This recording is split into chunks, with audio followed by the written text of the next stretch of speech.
우리가 오늘 함께 주목할 말씀은 신약성경 마가복음 6장 7절에서 13절 말씀입니다. 찾으셔서 같이 봉독합시다. 12제자를 부르사 둘씩 보내시며 더러운 귀신을 제어하는 권능을 주시고 명하시되 여행을 위하여 지팡이 외에는 양식이나 배낭이나 전대 돈이나 아무것도 가지지 말며 신만 신고 두벌옷도 입지 말라 하시고 또 이르시되 어디서든지 누구의 집에 들어가거든 그것을 떠나기까지 거기 유하라.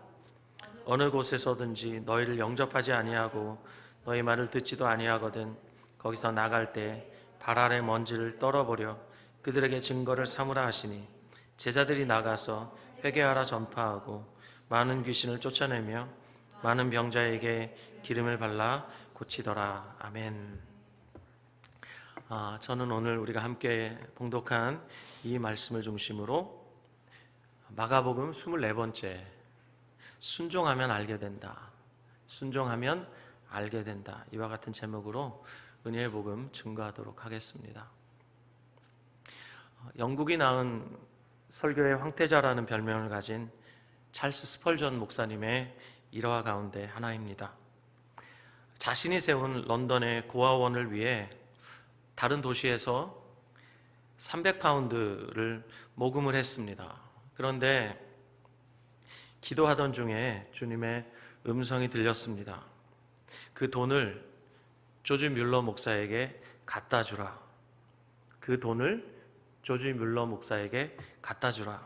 그러나 스펄전 목사님에게 그 돈이 당장 필요했기 때문에 목사님은 계속 주저했습니다. 그렇지만 주님은 계속해서 말씀하셨습니다. 오 주님, 저희 고아원에도 이 돈이 너무 필요한데요.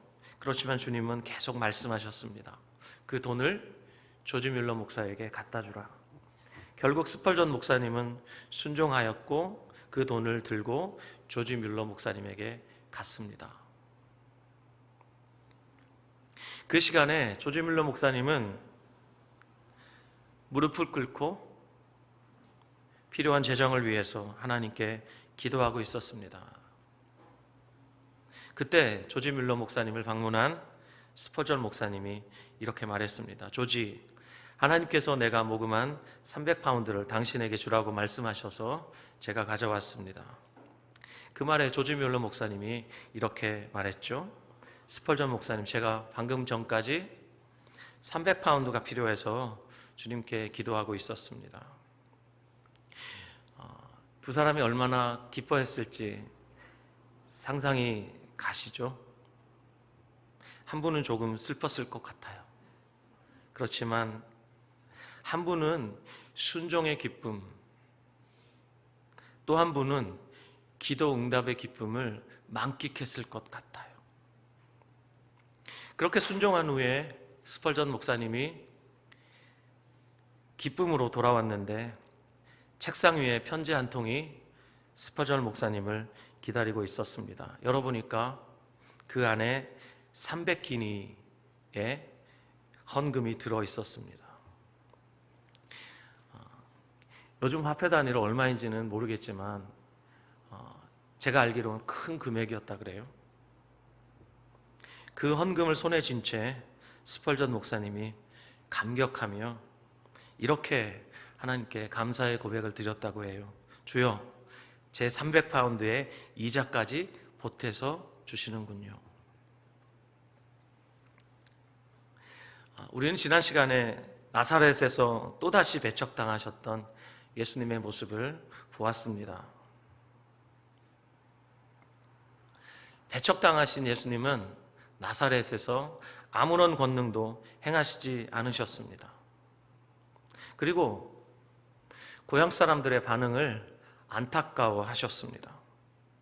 그렇다면 제자들의 마음은 어땠을까요? 고향 나사렛을 방문하기 이전에 무슨 일이 있었죠? 마가복음 5장에 보면 예수님이 죽은 소녀를 살리셨습니다. 뿐만 아닙니다. 12회를 혈루증으로 앓고 있었던 한 여자가 있었는데 그 여자가 예수님의 옷에 손만 댔는데도 곧바로 병이 나아버렸습니다. 그리고 거라사 지방에서는 아무도 통제할 수 없었던 군대 귀신 들렸던 자가 예수님을 만나서 온전하게 되었습니다. 그리고 미친 바람도 파도도 예수님의 말씀 한마디에 잠잠해졌습니다. 그랬던 예수님께서 고향에서는 아무런 권능도 행하시지 않았습니다. 마가복음 6장 5절 말씀 다시 주목해 봅시다. 마가복음 6장 5절, 거기서는 아무 권능도 행하실 수 없어 다만 소수의 병자에게 안수하여 고치실 뿐이었고. 마치 예수님께서 배척당하신 후에 배척한 사람들 때문에 그 능력이 제한을 받으시고 한계에 봉착한 것처럼 그렇게 읽힌단 말이에요. 아닙니다.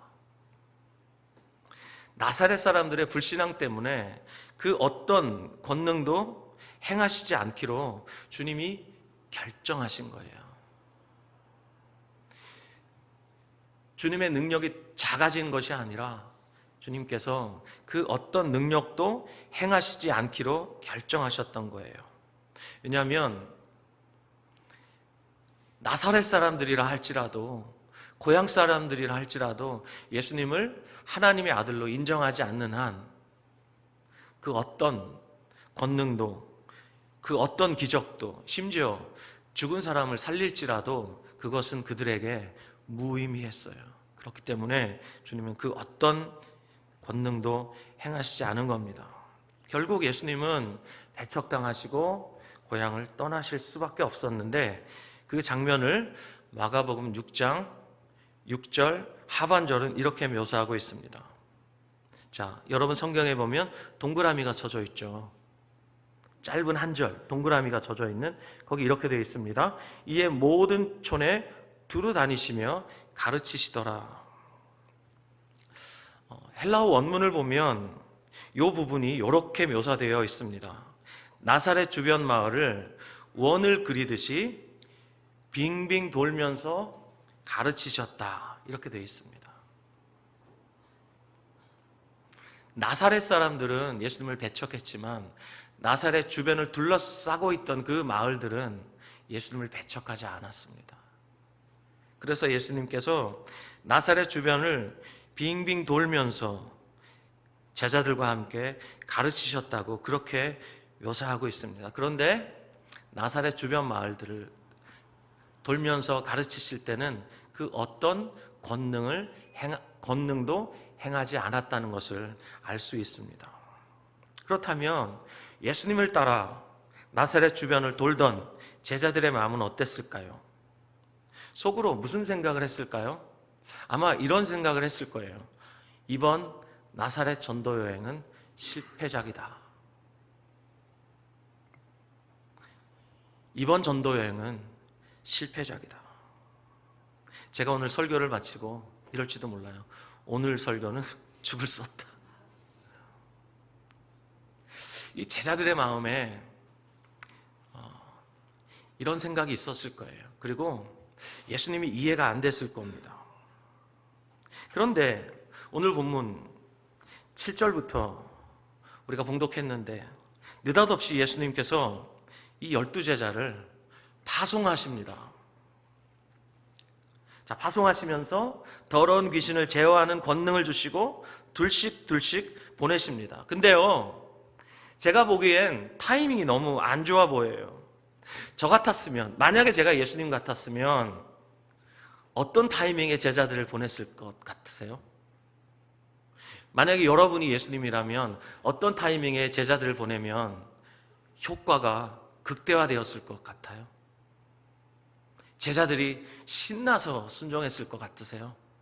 저 같으면 5장 마지막 달리다 쿰 하시면서 죽은 소녀를 살려내셨을 때, 그때 저 같으면 그때 제자들을 보냈을 것 같아요. 그러면 보내시는 예수님도 그리고 보냄받는 제자들도 폼 나잖아요. 그런데 예수님이 정하신 타이밍이 하필이면 고향 사람들에게 배척당하신 이후예요. 파송받는 제자들의 마음에는 어떤 생각이 들었겠습니까? 아마 이런 생각이 들었을 거예요. 아, 예수님도 배척당하셨는데 우리라고 별 수 있겠어? 예수님도 나사렛에서 권능을 행하실 수 없었는데 우리라고 무슨 권능을 행할 수 있겠어? 예수님이 주신 이 권세 어디에다 써먹을 수 있겠어? 상식적으로, 이성적으로, 논리적으로 분명히 순종하기 힘든 타이밍이었던 게 분명합니다. 제가 시작하면서 소개해드렸던 스펄전 목사님의 경우에도 당장 그 돈이 너무 급했는데 주님께서 조지 뮬러에게 갖다 주라는 요구를 하시죠. 타이밍이 적절하지 않죠. 순종하기 힘든 타이밍이에요. 정말 순종하기 힘들었을 겁니다. 하지만 우린 믿습니다.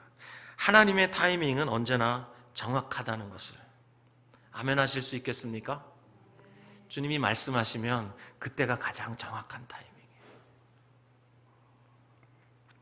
그런데 타이밍도 타이밍이지만 설상가상으로 제자들을 파송하시며 하시는 말씀도 납득하기가 너무 힘든 말씀들입니다. 자, 8절, 9절 보십시오. 명하시되 여행을 위하여 지팡이 외에는 양식이나 배낭이나 전대 돈이나 아무것도 가지지 말며 신만 신고 두벌옷도 입지 말라 하시고. 자, 당시에 여행을 가려면 지팡이, 양식, 가방, 전대, 돈을 넣는 주머니죠. 돈, 신발, 두벌옷, 이 7가지는 필수 아이템이에요. 반드시 있어야 되는 거예요. 근데 예수님 뭐라고 말씀하시냐면 지팡이와 신발 외에는 아무것도 가지지 말라. 오히려 요즘 유행하는 것처럼 미니멀리즘 다 버려라. 최소한의 것만 가져가라. 여러분 마태복음에 보면 마태는 이렇게 기록했어요. 지팡이도 가져가지 말라. 근데 마가는 여기 지팡이는 가져가라고 그러잖아요. 이 지팡이도 이미 있는 지팡이 그것만 가져가라는 거예요. 게다가 10절 11절에는 이렇게 말씀하십니다. 10절 11절 보세요. 어디서든지 누구의 집에 들어가거든 그것을 떠나기까지 거기 유하라. 어느 곳에서든지 너희를 영접하지 아니하고 너희 말을 듣지도 아니하거든 거기서 나갈 때 발 아래 먼지를 떨어버려 그들에게 증거를 삼으라 하시니. 자, 파송하는 타이밍도 너무 안 좋아 보이는데 게다가 상식적으로 납득하기 힘든 명령까지. 제가 만약 예수님의 제자 중에 한 사람이었다면 정말 마음이 어려웠을 것 같아요. 순종하기 정말 힘들었을 것 같아요. 저 같았으면 속으로 이렇게 말했을 거예요. 틀림없이. 그럼 밥은 어디서 먹지? 잠은 어디서 자고? 또 씻는 거 되게 중요하잖아요. 어디서 씻지? 제가 91년부터 단기 선교를 다니기 시작했는데 95년도에 제가 처음으로 단기 선교 팀장으로 케냐를 갔어요. 케냐 마사이에서 우리 팀이 머물면서 사역을 하는데 씻을 물이 너무 부족한 거예요. 그래서 아침에 일어나면 바가지, 요만한 바가지에 한 바가지 이거 가지고 아침에 씻고 양치하고 다 해야 되는 거예요. 그래서 저희들은 정말 너무 마음이 어렵지만 그걸로 다 해결했어요. 근데 우리와 함께 갔던 다니엘이라는 가이드가 있었는데 이 자식이 그냥 우리에게 그 피 같은 그 물을 막 퍼제끼는 거예요. 그래서 막 겨드랑이도 막 씻고 막 발도 막 씻고 하얘지려고. 우리의 마음이 너무 어려운 거예요.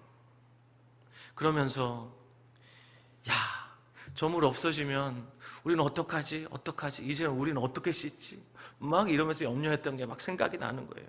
아마 제자들도 그랬을 거예요. 아니, 돈도 가져가지 말라 그러지. 양식도 가져가지 말라 그러지. 두벌옷도 가져가지 말라 그러지. 그러면 도대체 뭘 먹고 잠은 어디서 자고 어디서 씻고 또 어디로 가라고 말씀도 안 하시네. 그리고 어딜 가든지 너희를 영접해 주는 자의 집에 들어가서 머물라. 아니, 예수님도 배척당한 마당에 누가 우리를 환영해 주겠어? 그 예수님의 제자라고 말하면 여러 가지 생각들이 들지 않았겠어요, 여러분? 그런데 본문 12절을 보면 제자들이 나갔다 이렇게 말씀하고 있습니다. 우리말 성경에는 번역되지 않았는데 여기 접속사 하나가 빠졌어요. 헬라어로 접속사 하나가 빠졌는데 이 접속사가 의미하는 게 뭐냐면 즉각적인 순종을 나타내는 접속사예요. 자, 적절하지 않은 타이밍, 이해되지 않는 타이밍에 제자들을 보내시고 또 보내시면서 주님이 하시는 말씀이 너무 납득이 안 되는 말씀이에요. 상식적이지 않아요. 합리적이지 않고 이해되지 않는 그런 말씀이에요. 그런데 놀랍게도 제자들이 즉각 순종합니다. 이 믿음이 어디에서 나왔을까요? 주님으로부터 나왔겠죠. 즉각 순종하여 나갔습니다. 그리고 예수님이 전하셨던 메시지 그대로 제자들도 회개하라 막 전파하고 다녔습니다. 그리고 예수님이 주신 그 권능으로 귀신을 쫓아냈습니다. 쫓아내면서 베드로, 야고보, 요한, 빌립, 도마, 마태 이런 사람들이 막 귀신이 막 쫓겨나가는 것을 보면서 뭐라고 그랬을까요? 쫓겨나가네. 되네? 이랬을 거 아니에요. 와, 신난다. 우리도 예수님처럼 할 수 있구나. 막 신나서 다닌 거예요. 그리고 수많은 병자들도 막 고쳤어요. 저도 처음 91년도에 단기 선교를 나갔는데 그때는 정말 긴 기간 동안 선교지에 머물렀어요. 무려 5주를 머물면서 사역을 했는데 그때 우리 팀이 순종하여 주님께 나갔을 때 세계 3대 빈민촌 중에 케냐 나이로비 근처에 키베라라는 빈민촌이 있습니다. 거기에 우리 팀이 주님께 순종했을 때 3개의 교회가 세워졌어요. 그리고 정말 신나게 사역하는데 낮에는 축구전도 하는 거예요. 가가오 방문하면서 저녁 집회가 있으니까 집회로 막 초청하는 거예요. 그리고 노방에서 막 드라마도 하고 그리고 찬양도 하고 막 그러면서 사람들이 모이는데 정말 주님께서 역사하시니까 손을 얹고 막 기도하는데 병자들이 막 나아요. 얼마나 신났겠어요. 어머, 사도행전 말씀이 진짜네. 순종하니까 사도행전이 이해가 되네. 너희가 병든 자에게 손을 얹은 즉 나으리라. 어머, 이 말씀이 정말이네. 이러면서 정말 신나게 사역했어요. 한 번은 제 앞에 어떤 흑인 소년이 섰는데 눈 전체가 빨개요. 흰자가 없어요. 빨개요. 까만 눈동자에 그냥 주변에 온통 빨개. 양쪽 눈이 다 빨개요. 안 보인대요. 그래서 제가 그 아이를 끌어안고 막 기도했어요. 막 기도하고 있는데 걔가 그러는 거예요. 보인다고. 그런 신비한 일들이 순종하여 나갔을 때 정말 많았습니다. 우리 팀만 그랬던 게 아니라 순종하여 나갔던 팀들마다 이 제자들처럼 말입니다, 이런 일들이 정말 비일비재하게 일어났었어요. 그래서 좀 믿음이 시들시들한 사람은 당시에 전부 비행기 태워가지고 다 그냥 등더미로 다 보냈습니다. 그랬더니 돌아오는 사람들마다 와, 정말 성령이 충만하고 믿음이 충만해서 돌아와서 이구동성을 하는 말이, 와, 말씀이 살아있다는 거예요. 말씀이 진짜라는 거예요. 하나님 살아계시다는 거예요. 당연하죠.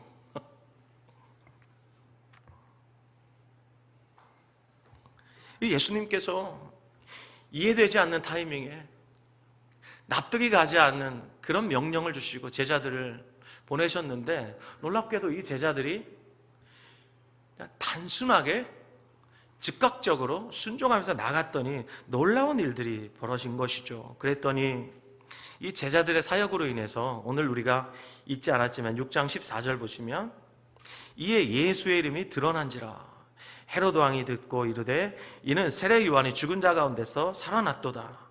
그러므로 이런 능력이 그 속에서 일어나느니라 하고, 어떤 이는 그가 엘리야라 하고, 또 어떤 이는 그가 선지자니 옛 선지자 중에 하나와 같다 하되, 헤롯은 듣고 이르되 내가 못 뵌 요한 그가 살아났다 하더라. 전부 예수님의 제자들이 예수님께 순종하여 나갔을 때 예수님에 대한 소문이 널리 퍼져갔기 때문에 이런 일들이 벌어진 것입니다. 하나님을 경험하는 삶이라는 책으로 유명한 헨리 블랙가비 목사님이라는 분이 있습니다. 이 블랙가비 목사님 쓰신 그 책에서 그분이 순종에 대해서 이렇게 써놨어요. 여러분에게 짧은 몇 줄 읽어드릴게요. 당신 안에서 당신을 통해서 일하시는 하나님을 경험하기 위해서 당신은 하나님께 순종해야 합니다. 당신이 순종할 때 하나님은 당신을 통해서 그분의 일을 성취하시고 당신은 경험으로 하나님을 알게 될 것입니다. 다시요. 당신 안에서 당신을 통해서 일하시는 하나님을 경험하기 위해서 당신은 하나님께 순종해야 합니다. 당신이 순종할 때 하나님은 당신을 통해서 그분의 일을 성취하시고 당신은 경험으로 하나님을 알게 될 것입니다. 우리가 순종할 때 가장 놀라운 축복은 우리가 하나님을 알게 된다는 거예요. 하나님이 우리에게 주시는 축복도 너무 놀랍지만 순종할 때 가장 큰 축복은 하나님을 알게 된다는 거예요. 영생은 유일하신 하나님과 그의 보내신 자 예수 그리스도를 알미라. 아멘. 제가 교회를 개척할 때 그때 제가 주님께 이렇게 말했습니다. 하나님, 왜 하필이면 이때입니까? 제가 보기에 그때는 타이밍이 아닌 것 같았어요. 왜냐? 땡전 한 푼 없어. 빚만 잔뜩 져 있는데 무슨 돈으로 집을 얻을 것이며 무슨 돈으로 개척 예배를 드릴 것이며 무슨 돈으로 사역을 할 것인가.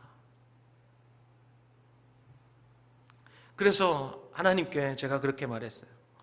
하나님, 왜 하필 지금입니까? 그런데 주님은 물러서지 않으시고 그럴 땐 주님이 침묵하시죠. 이미 말씀하셨기 때문에. 저는 순종해야 했어요. 왜 하필 주님 지금입니까?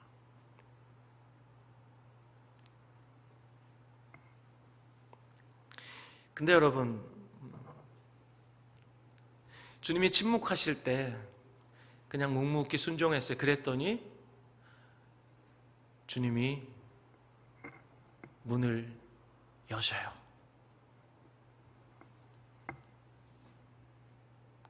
그리고 한 걸음 한 걸음 인도해 가셔요.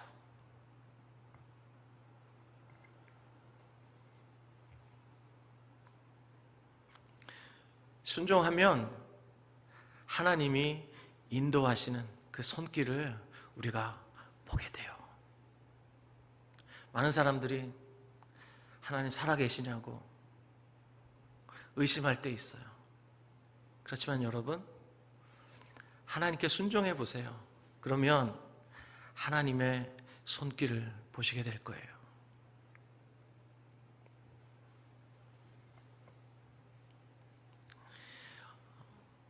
제가 그동안 수많은 나라들을 다니면서 복음을 전했는데 대부분의 사역은 이 단기 선교를 통해서 경험했던 사역들입니다. 대부분의 사역들은 재정이 다 채워진 상태에서 출발했는데, 한 번은 제가 이집트를 갈 때 아무리 기도를 해도 재정이 채워지질 않는 거예요. 제 경험상 공항에서 하나님께 끝까지 신뢰하면서 하나님을 바라보고 기도하면 공항에서는 주님이 다 채워주시거든요. 그런데 이집트를 갈 때는 공항에서 아무리 기도를 해도 마지막 남은 70만 원이 채워지지 않는 거예요. 어떡하지? 그러면 이 사역이 펑크가 나잖아요.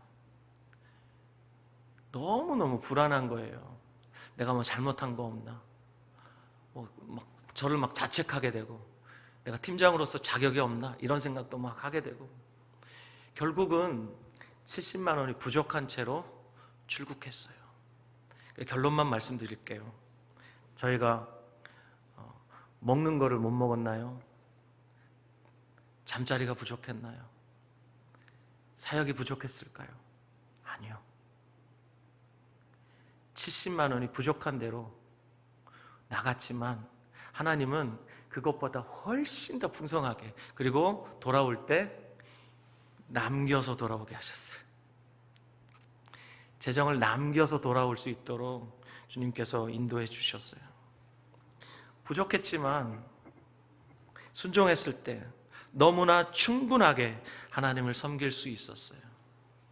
이렇게 때로는 이 제자들에게 요구하시는 것처럼 가진 것조차도 내려놓게 하시고 최소한의 것만 가지고 전도여행을 보내시는 이 상황처럼 우리 인생에도 여러 가지 정말 모든 것이 다 부족해 보입니다. 그렇지만 순종하면 그때부터는 하나님께서 전혀 부족하지 않도록 먹여주십니다. 이집트에 갔을 때 쓰레기 마을이라고 있습니다. 카이로 외곽에 사는 소수의 기독교인들이에요. 아시겠지만 이집트는 이슬람이 절대 다수를 차지하고 있어요. 소수의 기독교인들, 전 인구의 약 10% 정도가 채 안 되는 꼽딕 기독교인들이에요. 그들이 카이로 외곽에서 살고 있는데 그 지역이 어떤 지역이냐면 쓰레기 마을이에요. 그리고 이집트 사람들이 기독교인들을 지칭할 때 뭐라고 부르냐면 자발린이라고 불러요. 자발린, 쓰레기. 이집트인들에게도 쓰레기 취급을 받고 있던 그들에게 우리가 방문했을 때 그들이 사는 그 지역은 사실 너무나 충격적이었어요. 집에 들어가는 곳곳에 쓰레기가 켜켜이 쌓여 있었어요. 그리고 쓰레기로 인해서 파리가 말도 못하게 날아다녀요. 냄새는 둘째치고 파리 때문에 그 집에 들어가는 것 자체가 힘들더라고요. 그런데 그 집에 들어가서 함께 예배하면서 우리 팀이 얼마나 격려받았는지 몰라요. 격려하러 갔다가 얼마나 격려받았는지 몰라요. 그리고 그들에게 얼마나 많은 대접을 받았는지 몰라요. 사람들에게 쓰레기 취급을 받고 있었던 그들을 통해서 주님이 우리 팀을 얼마나 부요하게 하셨는지 몰라요. 부족하게 나갔던 그 선교 현장에서 말입니다. 이렇게 부족함에도 불구하고 순종할 때 하나님이 제자들을 통해서 역사하셨던 하나님이 오늘도 살아계셔서 우리의 삶에서 우리가 순종할 때 비단 선교 현장뿐만 아니라 우리 일상에서 우리의 삶의 자리에서 순종할 때 하나님은 부족해 보인다 할지라도 우리가 순종할 때 하나님은 역사하시기 시작하세요. 순종하면 알게 돼요. 하나님이 살아계시구나. 하나님이 지금 일하고 계시는구나. 때로는 우리가 연약할 때도 주님은 순종하게 하십니다. 우리 교회가 지금보다 훨씬 숫자가 적을 때, 특히 2015년 3월부터 호산나 가든지 아카데미라는 그 미카메니에 있는 그 학교를 우리 교회를 통해서 후원하게 하셨어요. 당시 학교가 막 시작되고 있을 때 학교의 한 달 유지 비용이 약 20만 원에서 30만 원 정도 들 때, 그때 제가 우리 성도들에게 도전했습니다. 우리 한 달에 3만 원씩 12년간 후원하자. 그래서 2015년 3월부터 우리가 후원하기 시작했는데, 그때부터 약 10몇 가정이 매달 20만 원에서 30만 원 정도를 후원해 왔어요. 지금까지 약 6년 동안 계속 후원하고 있어요.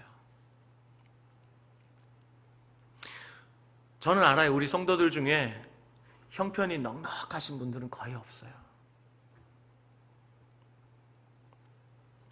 한 달에 3만 원, 크다면 큰 금액이고 적다면 정말 한 끼 식사값밖에 안 될 줄 알아요. 하지만 정말 연약한 가운데, 부족한 가운데 하나님 앞에 우리가 십시일반했어요. 믿음으로. 또 어떤 분들은 한 사람이 10,000원씩 해서 그렇게 세 분이 3만 원 이렇게 헌금하기도 했어요. 그렇게 해서 지금까지 6년 동안 우리가 쭉 해오고 있는데, 초기에 우리가 마중물을 부었어요. 그 이후에 하나님이 우리 교회에 구피플이라는 그 NGO에 근무하고 있었던 자매들을 통해서 하나님이 이제 지금은 넉넉하게 후원이 될 수 있도록 주님이 그렇게 일해 오셨어요. 그렇지만 우리는 초기에 약속한 것이 있기 때문에 지금까지 연약한 그때부터 하나님 앞에 전심으로 약속한 그것을 지금까지 이행해 오고 있습니다. 그리고 몇 년 전 우리가 케냐 미카메니로 파송한 권요셉 김진아 선교사 가정, 그 가정을 보낼 때 사실 제 마음속에 주님이 말씀은 하셨는데 확신이 서질 않는 거예요. 그래서 우리 운영위원들과 함께 나누고 우리 교우모와 함께 나누면서 이것이 하나님의 뜻이구나라는 것을 제가 확신할 수 있게 됐어요. 제가 우리 운영위원들이나 교우모 멤버들이 반대하는 일들은 하나님의 뜻이 아닐지도 모른다는 생각을 늘 하고 있습니다. 그런데 김진아 선교사 가정을 파송할 때 모두가 흔쾌히 동의해 주었어요. 그래서 하나님의 뜻이구나 확신했는데, 이분들이 케냐에서 매달 생활을 하려면 우리 교회가 적어도 한 달에 100만 원 정도는 후원을 해야만 해요. 그런데 정말 될까 반신반의하면서 제가 성도들에게 오픈을 했죠. 그랬더니 그때부터 지금까지 14가정 정도가 매달 50여만 원 이상을 자발적으로 후원하고 있어요. 근데 우리 공동체에 속하지 않은 지체들도 여기에는 포함이 돼 있어요. 이 소식을 듣고 함께 자기들도 하겠다고 그런 분들도 계시고, 그리고 우리 교회에서 또 매달 사역비를 후원하고 있습니다. 뿐만 아니에요. 지난 6월 27일 날 우리 교회에서 고요셉 선교사 가정을 위해서 차량 헌금을 3차에 걸쳐서 완료했는데 총 539만 원을 헌금을 했어요. 세 차례에 걸쳐서 하자. 교우모에서 우리가 함께 마음을 모으면서 역시 우리는 믿음을 써야만 했습니다. 매달. 그런데 놀랍게도 우리가 예상했던 금액보다 훨씬 많이 후원할 수 있도록 주님께서 그렇게 역사해 주셨어요.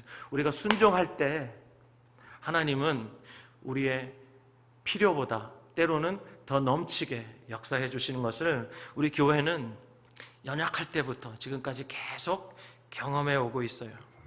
지난 2월 달에는 우리 천정호 선교사님이 코로나에 확진되면서 하루 치료 비용이 100만 원이 넘는 그 거금을 우리가 어떻게 감당할 수 있을까 기도하던 중에 그러면 우리가 한번 모금을 합시다. 그래서 약 3주에 걸쳐서 우리가 모금을 했는데 무려 400만 원 이상의 금액을 우리가 모아가지고 선교사님께 또 보내드렸어요. 그래서 선교사님 완치할 수 있었고요. 이렇게 그동안 우리 공동체가 연약하지만 계속 순종해 오면서 하나님이 우리 가운데서 일하시는 것들을 제가 몇 가지 예만 들었어요. 최근에 예들만 여러분에게 나누었어요. 앞으로도 우리가 순종하면 하나님은 제자들에게 역사하셨던 것처럼 지금까지 우리 교회를 통해서 일하셨던 것처럼 앞으로도 계속해서 일하실 것이라고 확신합니다. 사랑하는 여러분, 여러분의 삶의 자리에서도 여러분의 하나님 말씀을 신뢰하면서 순종해 나갈 때 하나님은 여러분의 순종을 발판 삼아 여러분의 순종을 통로 삼아 얼마든지 일하실 수 있습니다. 그런가 하면 하나님이 분명히 말씀하셨음에도 불구하고 하나님의 공급하심이 충분했지만 순종하지 못했던 기억들도 있습니다. 저 말입니다. 2014년 1월에 캄보디아로 단기 선교를 가기로 제가 약속을 하고 하나님께 기도하던 중에 하나님이 약속의 말씀을 주시는 걸 로마서 15장 말씀으로 약속의 말씀을 주시는데 약속의 말씀을 주시면 주님 분명히 재정을 주시거든요. 저희 이제까지 경험을 봤을 때 한 번도 약속의 말씀을 주시고 재정을 안 주신 적이 없어요. 그런데 약속의 말씀을 받은 제 편에서 이 부정적인 생각이 너무 큰 거예요. 계속해서 제 마음속에서 부정적인 생각이 스물스물 기어 올라오는 거예요. 돈이 안 생길 것 같아. 재수없는 믿음이 자꾸 생기는 거예요.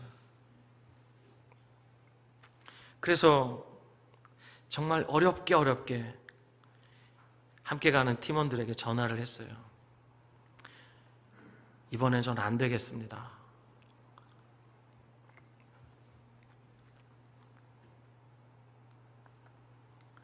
전화를 끊고 막 이 사단의 참소가 말입니다. 그래 니까짓 게 참소가 막 들리는 거예요. 꼭 참았어요. 너무 쪽팔리지만 꼭 참았어요. 그런데 그 후로 며칠 있다가 제 아내와 함께 차를 몰고 막 가는데 갑자기 제 휴대폰에 계좌에 돈이 틱 하고 입금이 되는 거예요. 가끔 제게 후원해 주시는 한 부부가 계시는데 틱 하고 재정이 입금되는데 딱 열어보니까 캄보디아를 가고도 남는 금액이 입금이 된 거예요. 그래서 제가 가슴이 철컥 내려앉으면서 내가 순종하지 못했구나. 내가 끝까지 믿음을 썼어야 되는데. 내가 만약에 믿음을 써서 끝까지 순종했으면 캄보디아에서 하나님이 내게 알게 해주고 싶었던 그 놀라운 비밀을 내가 놓쳤다고 생각하니까 너무 부끄럽고 너무 죄송하고 그런 거예요.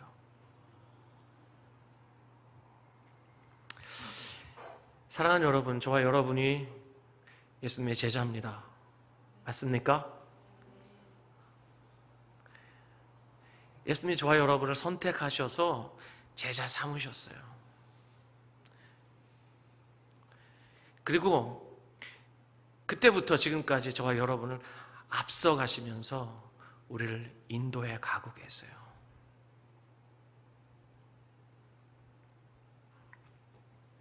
날마다 우리를 인도해 가고 계세요. 우리에게 요구되는 것은 무엇일까요? 목사인 저에게도, 그리고 오늘 이 영상을 함께하고 계신 우리 장로님들, 권사님들, 우리 집사님들, 여러분의 삶의 자리에서 주님이 여러분과 함께 계시면서 여러분을 인도해 가시잖아요. 일상의 자리에서 여러분들 인도해 가시잖아요. 저 여러분에게 필요한 것이 무엇이겠습니까?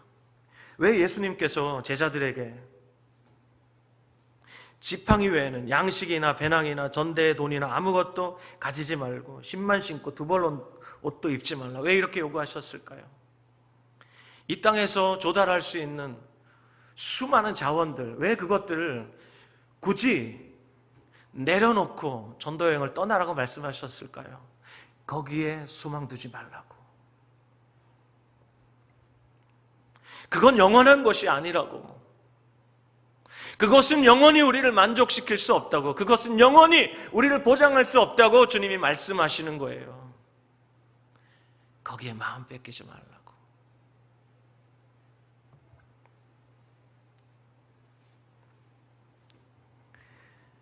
여러분, 예수님은 하나님과 본체이시지만 하나님과 동등됨을 취할 것으로 여기지 아니하시고 오히려 자기를 비워서 자기를 낮추시고 종의 형체를 가지시고 죽기까지 복종하셨어요. 십자가에 죽으셨어요. 예수님께서 성부 하나님께 복종하셨다면 예수님을 주님이라고 부르는 저와 여러분, 우리에게 요구되는 것이 무엇이겠습니까? 단순한 순종이에요. 어쩌면 우리 인생에서 하나님이 지금도 우리에게 허락하시고 싶은 놀라운 은혜들 왜 경험하지 못할까? 순종하지 않기 때문에. 순종하면 알게 되는데, 순종하면 경험하게 되는데 작은 것부터 순종하지 않는 거예요. 이 시간 이 말씀 앞에 서면서 혹시 여러분 안에 주님이 계속해서 양심에 말씀하시는데 여러분이 순종하지 않는 작은 것 있습니까? 이 불순종이 습관이 되어버리면 나중에 우리의 마음이 돌같이 굳어져요. 순종을 자꾸 유보하면 우리의 마음이 돌덩이처럼 굳어져요. 나중에 순종하지 뭐. 순종을 유보하면 나중엔 순종할 수 없게 돼요. 순종하고 싶어도 순종할 수 없게 돼요. 그때 너무 늦어요. 그러므로 여러분, 오늘 이 시간 여러분의 마음을 주께서 복음의 빛으로 비추고 계실 때 여러분이 지금 불순종하고 있는 작은 것, 주님이 계속 말씀하시는데도 불구하고 불순종하고 있는 그 작은 것, 그것부터 순종하려고 여러분들이 다시 한번 결심하셔야 합니다.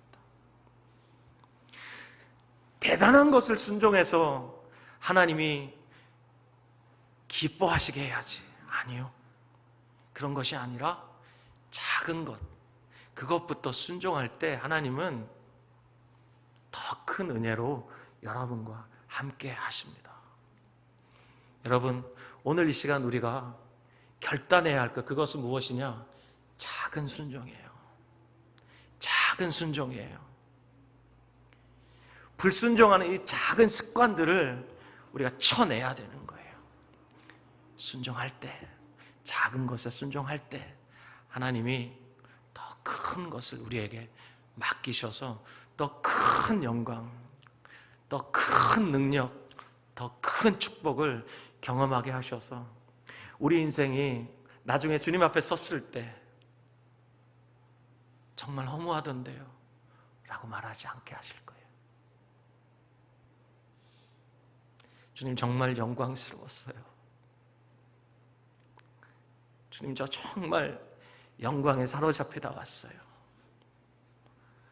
주님 정말 값진 인생이었어요 라고 말하게 될 것입니다. 그 시작이 무엇입니까? 여러분이 지금 유보하고 있는 그 작은 순종. 어떤 분은 그래요. 매일 20분 남짓한 이 말씀 묵상 시간을 주님께 순종하기로 결단했는데 자꾸 무너진대요. 우리 중에 그런 분들이 제법 있어요. 저한테 막 말씀하세요. 제가 격려해드리죠. 7번 넘어지면 8번 일어나면 되는 거예요. 그 작은 순종 오늘부터 다시 하면 되는 거예요. 여러분의 힘으로 하려 하지 말고 주님 나를 도와주세요. 주님께 여러분 작은 순종부터 하시기 바랍니다. 아멘. 작은 순종부터. 저처럼 주님이 모든 거 다 준비해 놓으셨는데 순종하지 못해서 경험하지 못하는 사진 한 방 찍히는 그런 일 경험하지 마시고 오늘부터 다시 순종의 걸음을 시작하시는 여러분 되시기를 주님의 이름으로 축원합니다.